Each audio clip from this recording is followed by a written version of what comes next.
Hello, Darklings! So I wanted to cover something that I kind of think of as being an important subject matter, which has to do with dressing alternative or being in an alternative lifestyle, and then having disapproval from parents or family members. So in the past, my parents definitely had some serious issues with my ways of dressing. No one in my family is a fan of the tattoos. I have more tattoos and piercings than anyone else in my family.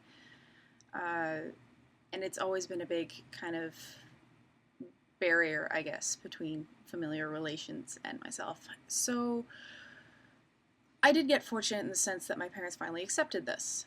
It took them a while, but now, as presents and things, I get things that go with my interests and my fashion aesthetic things. I used to get clothing that would have bright colors or hopeful prints.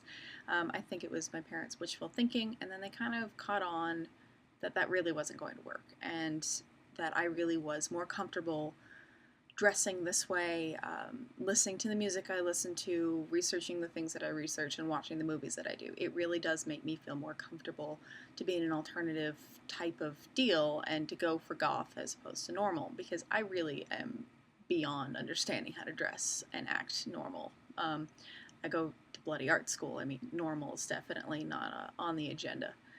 So in a past video, or a few past videos, I had mentioned that my parents had some issues, and they had, but we've kind of come to an understanding. My mother and I had some friction. I was not allowed in the house for a little while after I got my first tattoo. Before we reconvened, had a better understanding, and actually communicated. If you explain to your parents, or to whatever family relations you happen to live with most of the time, why you do it and explain it reasonably, for the most part they are understanding. You're like, no, I'm not sitting here dressing all in black so I can summon the devil.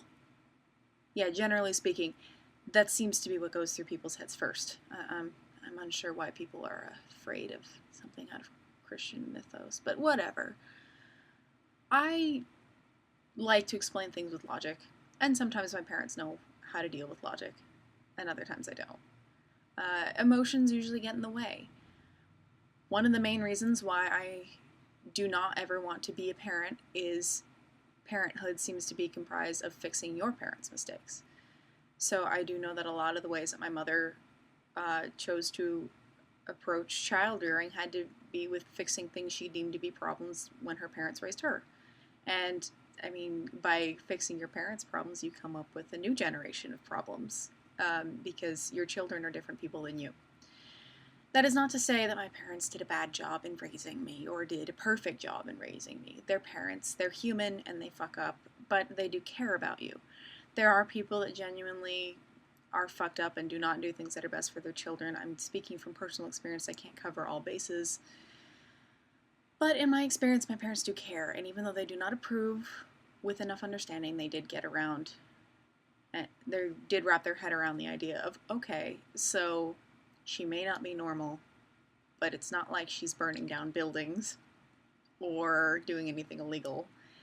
And I do have a very specific drive. And I know people change throughout their lives, and I know there are people that go in and out of subcultures, and those that grow into them and those that grow out of them. I like to think I grew into goth and punk as opposed to growing out of it, because some people do it as a rebellious teenage thing, as a ways to kind of flip off their parents.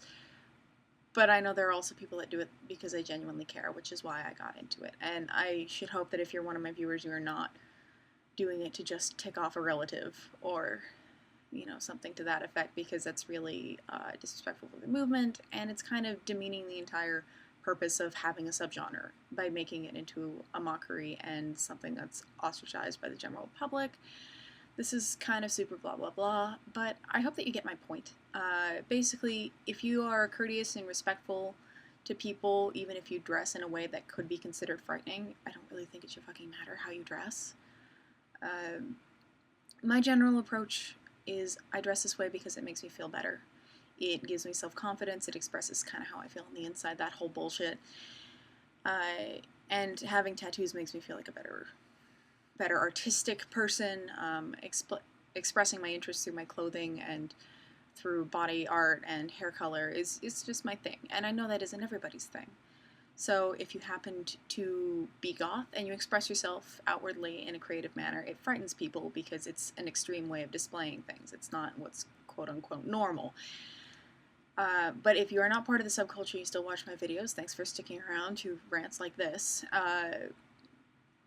But, I mean, everybody has their own interests. I happen to go for something that is deemed spooky or darker, and that's totally fine. And if you don't do that, that's fine too. And if you have friction with people because of the way that you dress, then explain to them why you dress that way if they want to listen. If they aren't worth your time, then don't bother. Just ignore them. It doesn't really matter. If someone hates you, they're an asshole and they're missing out. So I hope some of that blather made some sense. This is a little bit on the shorter side, but it was just sort of a quick note. Especially because some people were like, well, your parents are super close-minded people because of my What I Love and Hate About the Goth Subculture video, which I'm so done with and really want to delete, but people keep finding some truth in it, so I leave it up. Anyway, till next time, Darklings.